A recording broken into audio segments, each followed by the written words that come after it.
ఈనాడు groups అధినేత రామోజీరావు గారు మరణించిన విషయం మనకందరికీ తెలిసిందే. రామోజీరావు గారు గత 40 సంవత్సరాల నుండి మీడియా సంస్థల్లో అగ్రగామిగా నిలుస్తూ తనకంటూ ఒక ప్రత్యేకమైన గుర్తింపు తెచ్చుకున్నారు.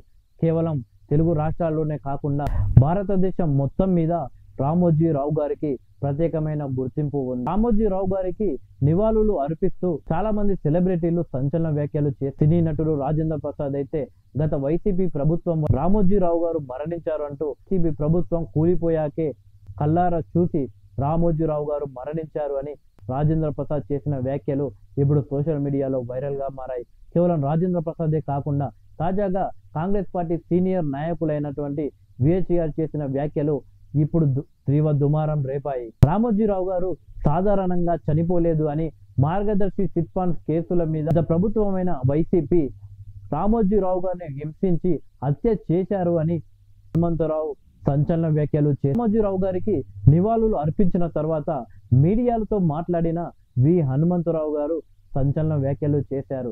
గత వైసీపీ ప్రభుత్వంలో రామోజీరావు గారిని తీవ్ర ఇబ్బందులు పెట్టారు, మానసికంగా చాలా హింసించారు.